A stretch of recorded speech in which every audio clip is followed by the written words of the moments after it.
ప్రభునందు ప్రియ పరిశుద్ధ దేవుని కుమారులారా, దేవుని కుమార్తెలారా, యేసుక్రీస్తు ప్రశస్త హెచ్చింపు నామములో మీ అందరికీ వందనాలు. అలాగే దేవునికి స్తోత్రాలు. ప్రియులారా, ఎలా ఉన్నారు? బాగున్నారు కదా? మీరు చాలా బాగున్నారని నేను తలుస్తున్నాను. అదే రీతిలో దేవుని కృపా మహదేశ్వర్యాన్ని బట్టి మేము కూడా కులసాగా ఉన్నాం. దేవుడు ఒక ప్రత్యేకమైనటువంటి అంశం ద్వారా మరొకసారి మీ చేరులోనికి నడిపించడానికి దేవుడు మాకు అనుగ్రహించినటువంటి గొప్ప అవకాశాన్ని బట్టి దేవునికి మరొకసారి కృతజ్ఞతాస్తులు చెల్లిస్తున్న దేవునికి స్తోత్రాలు. ప్రియులారా, ఈరోజు మనం నేర్చుకునే అంశము గురించి మనం ఒకసారి పరిశీలన చేస్తే మనుషులకు అనుగ్రహించిన ఈవులు అనే దాని గురించి మనం పరిశీలన చేద్దాం. మనుషులకు అనుగ్రహించిన ఈవులు, దీంట్లో మనం గతంలో 2 క్లాసులు మనం నేర్చుకున్నాం. ఈరోజు మనము 3వ క్లాసుని మనం నేర్చుకోవడానికి ప్రయత్నం చేద్దాం. ఈ క్లాసులో మనం యేసుక్రీస్తు వారు ధర్మశాస్త్రము వలన పాపమనే చెరలో బంధించబడినటువంటి వారిని విడిపించి వారికి అనుగ్రహించిన ఈవులేంటి, వారికి కొన్ని ఈవులు అనుగ్రహించాడంట. ఏమి ఈవులు అనుగ్రహించాడు అనే వాటి గురించి ఈరోజు మనం అందులో కొన్ని ఈవుల గురించి మనం నేర్చుకుందాం. ఈరోజు 7, 8 ఈవుల గురించి మనం నేర్చుకోవడానికి ప్రయత్నం చేద్దాం. 7, 8 ఈవులు. గత క్లాసులో మనం 6 వరకు మనం నేర్చుకున్నాం. ఈ క్లాసులో 7, 8 ఈవుల గురించి మనం నేర్చుకుందాం. ఒక ఈవి ఏంటంటే సంఘమును పవిత్రపరిచి పరిశుద్ధపరిచాడు. అంటే యేసుక్రీస్తు వారు ధర్మశాస్త్రం వల్ల పాపమనే చెరలో బంధించబడిన వారిని విమోచించాడు. అంటే ఆ చెరగా కొనిపోయాడు. ఆ చెరన అంటే పాపానికి బలమైన ధర్మశాస్త్రం ఏదైతే ఉందో ఆ ధర్మశాస్త్రాన్ని కొట్టివేసేసాడు. సెలవులో కొట్టివేస్తే మనకు అడ్డం లేకుండా దాన్ని ఎత్తివేసి మన అపరాధాలన్నీ క్షమించాడు. కాబట్టి ప్రియులారా, ఒకసారి ధర్మశాస్త్రము వలన పాపమనే చెరలో బంధించబడిన వారిని యేసుక్రీస్తు సెలవులో మరి చెరగా కొనిపోయాడు అంటాడు. అంటే అంటే ధర్మశాస్త్రం వల్ల పాపమనే చెరలో బంధించబడ్డారు. అయితే ఈ ధర్మశాస్త్రాన్ని కొట్టివేయటం ద్వారా పాపం అనేది మనకి తొలగిపోయినటువంటి పరిస్థితి. తొలగిపోవటం ద్వారా, తీసివేయటం ద్వారా, కొట్టివేయటం ద్వారా, మనకు అడ్డం లేకుండా తీసివేయటం ద్వారా ఏం జరిగిందంటే 7వ పాయింట్ ఏంటంటే సంఘమును పవిత్రపరిచి పరిశుద్ధపరిచాడు. అంటే యేసుక్రీస్తు వారు సిలువలో చేసినటువంటి మహత్కార్యాలు ఏంటి, ఎందుకు సిలువేయబడ్డాడు, ఎందుకు మరి అప్పగించబడ్డాడు అంటే నెంబర్ 1 ఏంటంటే 7వ నెంబరు సంఘమును పవిత్రపరిచి పరిశుద్ధపరిచాడు. 8వ పాయింట్ ఏంటంటే దేవునితో సమాధానపరచాలి. అంటే ఈ పని చేస్తాం వల్ల ఏం జరుగుతుందంటే దేవునితో సమాధానపరచాలి. ఏం జరిగింది సిలువలో అంటే పాపాన్ని తీసివేసేసాడు. దేవునికి మనకి మధ్యలో అడ్డు ఉన్నది ఏంటంటే పాపము అడ్డుంది అంటాడు. ఈ పాపాన్ని తీసివేసేసాడు. ధర్మశాస్త్రము అంటే సిలువలో పాపానికి బలమైన ధర్మశాస్త్రాన్ని కొట్టివేయటం ద్వారా ఏం జరిగిందంటే పాపాన్ని తీసివేయటం ద్వారా దేవునికి మనకి మధ్యలో అడ్డున్నటువంటి పాపము తొలగిపోవటం ద్వారా దేవునితో సమాధాన స్థితి అనేది మనకి కలిగింది. ఈ 2 పాయింట్లు మనము కొంతవరకు నేర్చుకోవడానికి ప్రయత్నం చేద్దాం. ప్రియులారా, ఒకసారి ఆలోచించండి. అయితే ఇక్కడ దేవుని సంకల్పం ఏంటి అంటే మనము తన ఎదుటి పరిశుద్ధులుగా నిర్దోషులుగా ఉండాలి అనేదే దేవుని సంకల్పము. ఈ సంకల్పము దేవుడు ఎప్పుడు సంకల్పించాడు అంటే జగత్తు పునాది వేయబడక మునిపోయి మనం ఎలా ఉండాలని దేవుడు కోరుకున్నాడు. దేవుని ఎదుట పరలోకంలో దేవుని ఎదుట ఎలా ఉండాలంటే తన సన్నిధిలో పరిశుద్ధులుగా నిర్దోషులుగా ఉండాలని జగత్తుకి పునాది వేయబడక మునిపై ఆయన క్రీస్తులో మనల్ని ఏర్పాటు చేసుకున్నాడు. ఈ మాటలు ఎక్కడ రాయబడి ఉన్నాయి? ఎఫ్సీ పత్రికలో 1వ అధ్యాయం 4-6 వచనాల్లో రాయబడి ఉన్నాయి.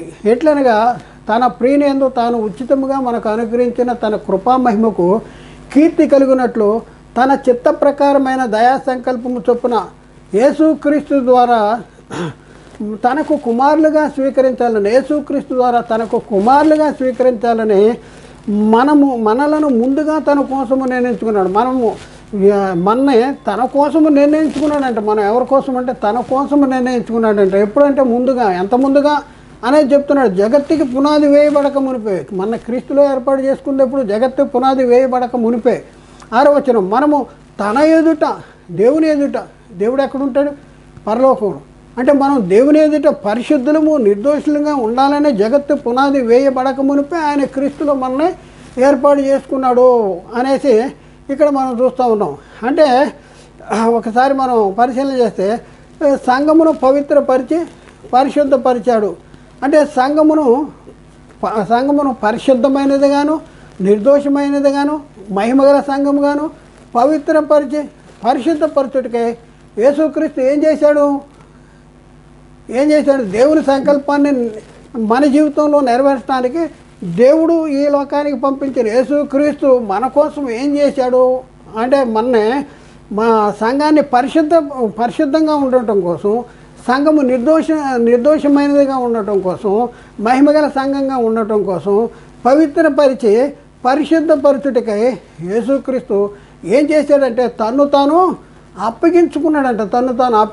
చూద్దాం ప్రియులారా, ఈ మాటలన్నీ బైబిల్లోనే ఉన్నాయి, రోజు చదువుతూ ఉంటాం, కానీ మనకి అర్థం కానటువంటి పరిస్థితి. కాబట్టి ప్రియులారా, ఎఫ్సీ పత్రికలో అపోస్తలుడైన పౌలు ఎఫ్సీలకు రాసిన ఎఫ్సీ సంఘానికి రాసిన పత్రికలో మరి 5వ అధ్యాయము 25-27 వచనాల్లో అక్కడ రాయబడిన మాట ఏంటంటే, పురుషులారా మీరును మీ భార్యలను ప్రేమించుడి అనేసి చెప్పుకుంటూ అటువలనే అంటాడు. అటువలనే ఏం జరిగిందంటే అటువలనే క్రీస్తు కూడా సంఘాన్ని ప్రేమించాడంట. క్రీస్తు కూడా సంఘాన్ని ప్రేమించి అది కళంకమైనను మడతైనను అట్టిది మరి ఏదైనను లేక పరిశుద్ధమైనది గాను నిర్దోషమైనది గాను మహిమగల సంఘముగాను ఆయన తన ఎదుట నిలబెట్టుకున్న వల్లని వాక్యముతో ఉదక స్నానం చేత పవిత్రపరిచి పరిశుద్ధపరచుడికై దానికోసము తను తాను అప్పగించుకున్నాడు. అసలు తను తాను అప్పగించుకున్న దేనికి? చూడండి, ఆయన తను తాను అప్పగించుకున్న దేనికి ఒకసారి ఆలోచించండి. అప్పగించుకున్న తర్వాత ఈయన అనుకున్నాడా, లేకపోతే ఇలా చేద్దాము సంఘాన్ని అని ఆయన అనుకుని ఆయన అప్పగించుకున్నాడంటే ఒకసారి ఆలోచన. ఆయన ఎందుకు అప్పగించుకున్నాడంటే మనల్ని ఎలా చేయాలంట మొన్న అనేటే చూద్దాం. ఏంటంటే సంఘమును పరిశుద్ధమైనదిగా ఉంచాలంట, నిర్దోషమైనదిగా ఉంచాలంట, మహిమగల సంఘంగా ఉండాలంట, పవిత్రపరచటానికి పరిశుద్ధపరచడానికి యేసుక్రీస్తు తాను అప్పగించుకున్నాడు. ఆయన అప్పగించుకున్నది దేనికి? ఒకసారి ఆలోచించుకోండి. కాబట్టి ప్రియులను ఒకసారి ఆలోచించండి. క్రీస్తు మనలను ప్రేమించాడు, దేవుడు మనల్ని ప్రేమించాడు, దేవుడు తన సొంత కుమారుని ఈ లోకానికి పంపించాడు. అలాగే యేసుక్రీస్తు వారు కూడా మనలను ప్రేమించి ఏం చేశాడు? పరిమళ వాసనగా ఉండుటకు మన కొరకు తాను అర్పణగాను అర్పగించుకున్నాడంట. తాను దేవునికి అర్పణగా అర్పించుకున్నాడు. దేవునికి అర్పణగా అర్పించుకున్నాడు. ఈ మాటలు ఎక్కడున్నాయి బైబిల్లో? ఎఫ్సీ పత్రిక 5వ అధ్యాయంలో 2వ వచనం మనం పరిశీలన చేస్తే, క్రీస్తు మిమ్మును ప్రేమించి పరిమళ వాసనగా ఉండుటకు మన కొరకు తాను దేవునికి అర్పణగాను బలిగాను అప్పగించుకొనెను, అలాగుననే మీరు ప్రేమ కలిగి నడుచుకోండి అంటాడు. అంటే యేసుక్రీస్తు మన కోసం ఏం చేశాడు ఒకసారి ఆలోచించి. మన కోసం ఏం చేశాడు? మన ప్రేమించాడంట, పరిమళ వాసనగా ఉండటం కోసం తాను దేవునికి అర్పణగా బలిగా అర్పించుకున్నాడు అనేసి అక్కడ రాయబడింది. మరొక వచనాన్ని మనం చూద్దాం ప్రియులారా. తన సన్నిధిలో పరిశుద్ధులుగా ఉండటం కోసం, నిర్దోషులుగా ఉండటం కోసం, నిరపరాధులుగా ఉండటం కోసం యేసుక్రీస్తు మాంసయుక్తమైన దేహముందు మరణం వలన ఇప్పుడు మనల్ని సమాధానపరిచాడు. కొలస్సీ పత్రికలో 1వ అధ్యాయం 22వ వచనం చూద్దాం. కొలస్సీ పత్రిక 1వ అధ్యాయము 22వ వచనం మనం చూస్తే, తన సన్నిధిని పరిశుద్ధముగాను నిర్దోషముగాను నిరపరాధులుగా నిలబెట్టుటకు ఆయన మాంసయుక్తమైన దేహమందు మరణము వలన ఇప్పుడు మిమ్మును సమాధానపరిచాను అంటాడు. కాబట్టి ప్రియులారా ఒకసారి ఆలోచించేయండి. ఇంకా మనం చూస్తే, సత్క్రియల యందు ఆసక్తి గల ప్రజలను తన కోసము పవిత్రపరచుకుని తన సొత్తుగా చేసుకుంటకు తను తానే అప్పగించుకున్న మనని పరిశుద్ధపరచడానికి పవిత్రపరచడానికి మరి తన సొత్తుగా చేసుకుంటానికి తానే మన కోసం అప్పగించుకున్నాడు. యేసుక్రీస్తు వారు తానే మన కోసం ఎందుకు అప్పగించుకున్నాడు? అప్పగించుకున్నాడు అంటే మా పవిత్రపరచడానికి, తన సొత్తుగా చేసుకుంటానికి తను తానే మన కోసం అప్పగించుకున్నాడు. ఈ మాటలు ఎక్కడ రాయబడినాయి? తీతు పత్రికలో 2వ అధ్యాయంలో 1 నుంచి 2వ అధ్యాయం 14వ వచనం. 2వ అధ్యాయం 14వ వచనం. ఆయన సమస్తమైన దుర్నీతి నుండి మనలను విమోచించి, చూడండి, పరిశుద్ధులుగా ఉండాలన్నా, పవిత్రులుగా ఉండాలన్నా, ఆయన సొత్తుగా మనం ఉండాలన్నా ఏం చేయాలి? దుర్నీతి నుండి విమోచించబడాలి. ఆయన సమస్త దుర్నీతి నుండి మనల్ని విమోచించి సత్క్రియలందు ఆసక్తి గల ప్రజలను తన కోసము పవిత్రపరుచుకొని తన సొత్తుగా చేసుకొనుటకు తాను అప్పగించుకున్నాడు. పవిత్రపరచడానికి ఎందుకు అప్పగించుకున్నాడు? ధర్మశాస్త్రం ఉంటే ఏం జరుగుతుంది? ధర్మశాస్త్రం యొక్క స్థితి ఏంటంటే పాపం అనగా ఏంటిదో తెలియపరచబడుతుంది, కానీ పాపము తీసివేసే బలము ధర్మశాస్త్రానికి లేదు. పైపెచ్చు ధర్మశాస్త్రం వల్ల నీతిమంతులుగా తీర్చబడతారంటే ధర్మశాస్త్రం వల్ల ఏ మనుషుడు కూడా దేవుని ఎదుట నీతిమంతులుగా తీర్చబడలేకపోతున్నాడు అంటాడు. ఎందుకంటే ధర్మశాస్త్రము విధించిన క్రియలకు సంబంధించిన వారందరూ శాపానికి లోనే ఉన్నారు. ఎందుకు లోనే ఉన్నారంటే ధర్మశాస్త్ర గ్రంథమందు వ్రాయబడిన విధులన్నీ చేయటం నిలకడగా ఉంటుంది. ఏంటి సమస్య అంటే ఆజ్ఞలన్నీ అనుసరించి ఒక్క ఆజ్ఞ విషయంలో తప్పిపోతే ఆజ్ఞలన్నింటి విషయంలో కూడా అపరాధి అయ్యేటటువంటి పరిస్థితి ఉంది. అందుకనే ప్రియులరా, మరి యేసుక్రీస్తు ఈ ధర్మశాస్త్రము ఏం చేస్తుందంటే అందరినీ పాపములో బంధిస్తుంది. పాపి అని పాపమును ఆరోపిస్తుంది. పాపము అత్యధికమైన పాపము అయిపోతుంది. అలాంటి పరిస్థితుల్లో ఇలాంటి దుర్నీతిలోంచి విడిపించబడాలంటే ఏం చేశాడు యేసుక్రీస్తు మన కోసం అంటే తాను అప్పగించుకున్నాడు. ఎందుకు అప్పగించుకున్నాడు? విడిపించాలి. ఇంకా ఏంటంటే తన కోసం పవిత్రపరచుకొని తన సొత్తుగా చేసాం. పవిత్రపరచబడినటువంటి వారు ఈరోజు యేసుక్రీస్తు చెరగా కొనిపోవటం ద్వారా ఏం జరిగిందంటే మనము పవిత్రులుగా చేయబడ్డాము, పరిశుద్ధపరచబడ్డాము అనేసి. ఇంకా మనం పరిశీలన చేస్తే మరొక వచనాన్ని చూద్దాం. ఈ వచనము తీతు పత్రిక 2వ అధ్యాయం 4వ వచనంలో ఉంది. ఇప్పుడు నెక్స్ట్ వచనాన్ని మనం చూద్దాం. గల్తీ పత్రిక 1వ అధ్యాయం 4వ వచనంలో అక్కడ మనం రాయబడిన మాట ఏంటంటే మన తండ్రి అయిన దేవుని చిత్త ప్రకారము క్రీస్తు మనలను ప్రస్తుత దుష్ట కాలములో నుండి విమోచించవలనని మన పాపముల నిమిత్తము తాను అప్పగించుకున్నాడు అంటాడు. ఏం చేశాడంటే యేసుక్రీస్తు వారు తండ్రి అయిన దేవుని చిత్త ప్రకారము యేసుక్రీస్తు తాను అప్పగించుకున్నాడు. క్రీస్తు ఎందుకు అప్పగించుకున్నాడు అంటే క్రీస్తు మనలను ప్రస్తుత దుష్ట కాలములో నుండి విమోచించవలననే మన పాపముల నిమిత్తము తాను అప్పగించుకున్నాడు. ఏం చేయాలని? విమోచించటం కోసం, దుష్ట కాలములో నుండి విమోచించటం కోసం తాను అప్పగించుకున్నాడు. పవిత్రపరచడం కోసం, పరిశుద్ధపరచడం కోసం.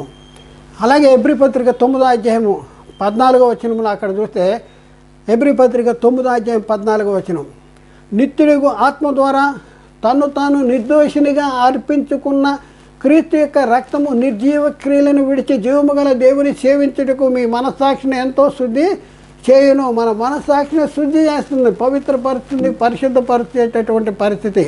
ఏంటంటే నిత్యుడు ఆత్మ ద్వారా తానే నిర్దోషినిగా అర్పించుకున్నటువంటి క్రీస్తు రక్తము నిర్జీవ క్రియలను విడిచి జీవము గల దేవుని సేవించుటకు మీ మనస్సాక్షిని ఎంతో వృద్ధి చేయుతున్నదంటాడు. ఒకసారి ఆలోచించండి, యేసుక్రీస్తు సెలవులో రక్తం చిందించింది దేనికోసం అని మనం ఏం చెప్తున్నాం? యేసుక్రీస్తు లోకానికి వచ్చింది దేనికోసం?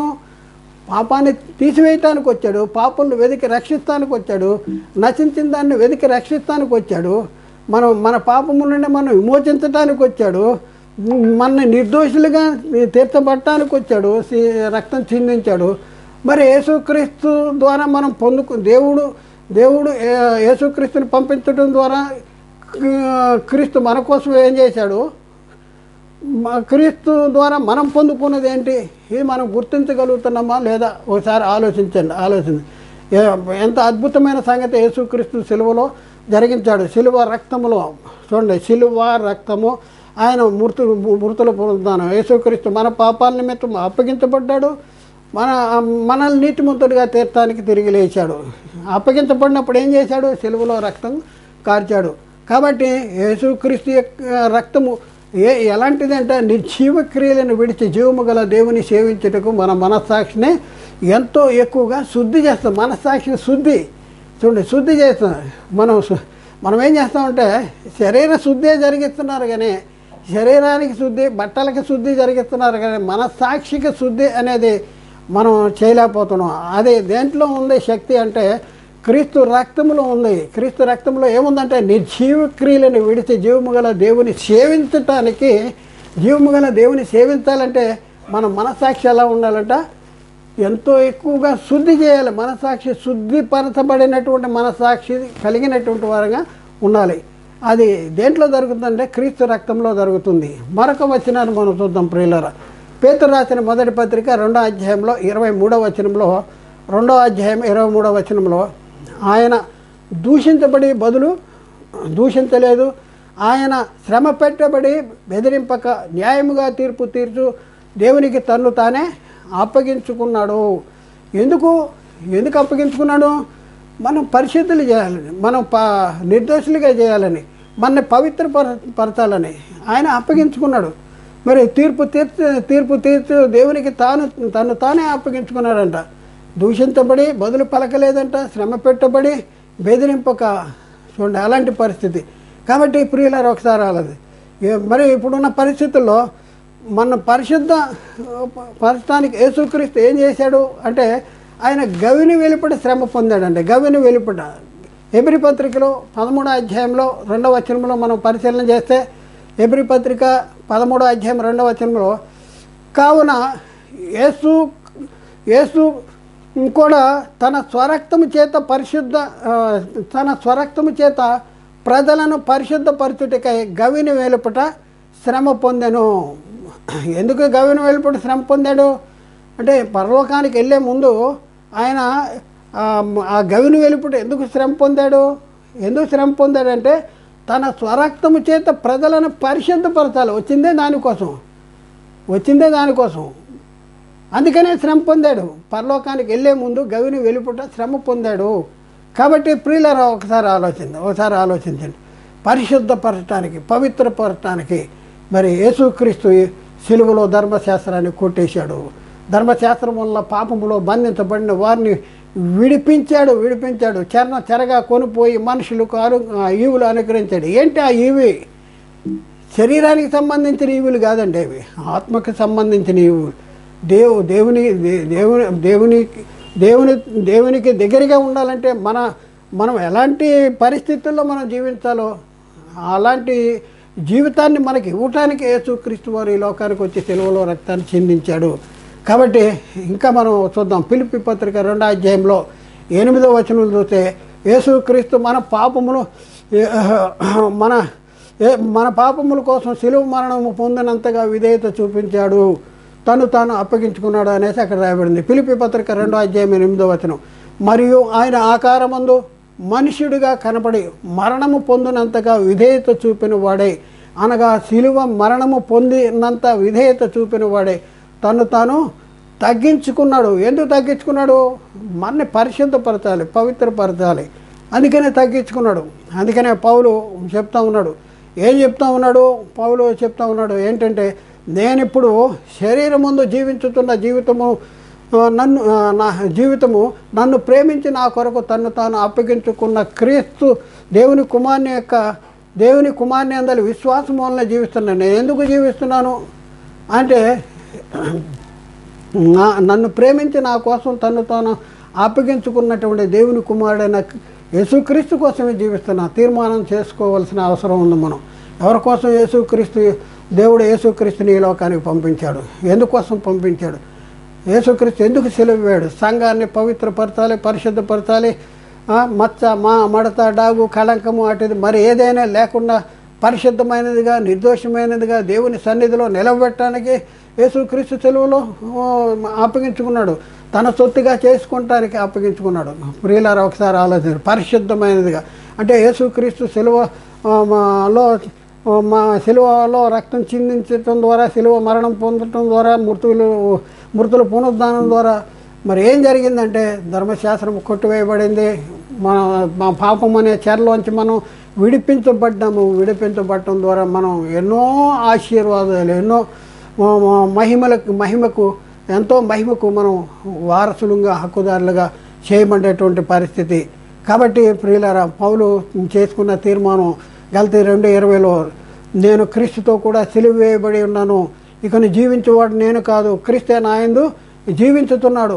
నేను ఇప్పుడు శరీరమందు జీవించుతున్న జీవితము నన్ను ప్రేమించి నా కొరకు తను తాను అప్పగించుకున్న దేవుని కుమారుని యందలి విశ్వాసం వలన జీవిస్తున్నాను అంటాడు. కాబట్టి ప్రియులారా ఒకసారి ఆలోచించండి. ఒక మాట హెచ్చరిక ఒక్క మాట ఆలోచించండి. మనలను పరిశుద్ధపరచుటకు సాధనమైన నిబంధన రక్తము. ఎవరి రక్తము? యేసుక్రీస్తు రక్తము. యేసుక్రీస్తు రక్తం ఎలాంటిదంట? మనలను పరిశుద్ధపరచుటకు సాధనమైన నిబంధన రక్తము. ఇంకా అపోస్తలులు చెప్తారు, మరి ఏ నామమున రక్షణ లేదంట. మనుషుల్లో ఇవ్వబడిన ఏ నామమున రక్షణ లేదు. ఈ నామమునే మనం రక్షణ పొందాలి. ఆకాశం కింద నా మనుషుల్లో ఏ నామములు కూడా రక్షణ లేదు అని అంటాడు. అంటే మనల్ని పరిశుద్ధపరిచి పవిత్రపరచడానికి సాధనము ఏంటి? ఏది సాధనము అంటే క్రీస్తు రక్తము. సాధనమైన రక్తము క్రీస్తు రక్తము. మరి అలాంటి రక్తాన్ని అపవిత్రంగా చేస్తే వాడికి పుట్టగతులు ఉంటాయా అంటే లేదు. మరీ ఎక్కువైనా శిక్ష అనేది దొరుకుద్ది. హెబ్రీ పత్రికలో 10వ అధ్యాయం 29వ వచనములు మనం చూస్తే, ఇట్లుండగా దేవుని కుమారుని పాదములతో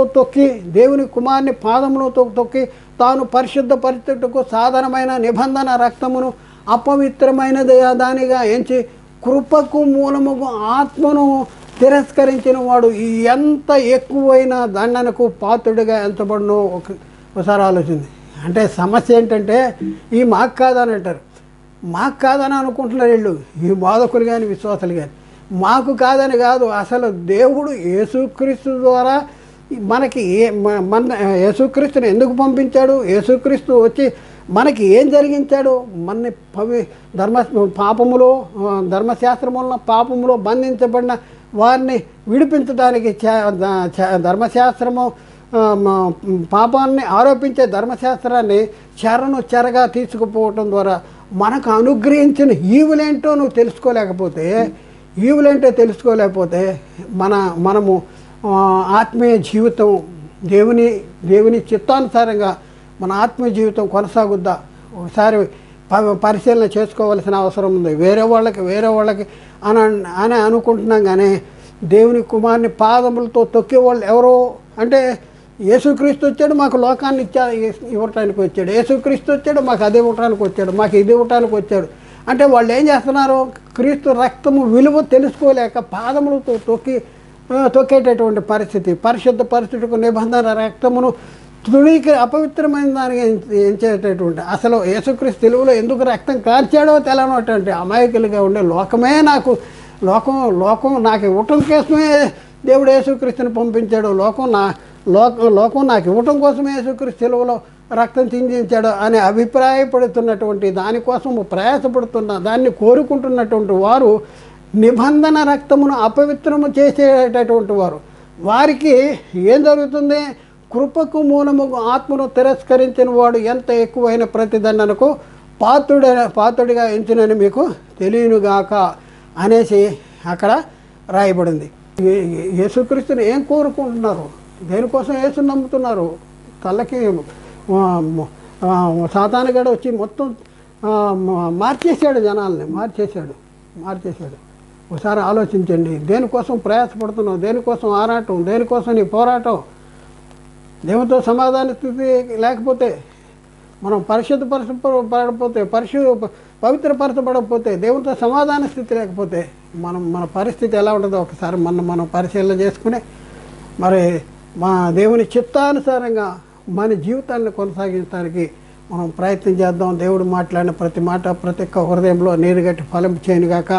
ఆమేన్. అందరికీ వందనాలు. దేవునికి స్తోత్రాలు.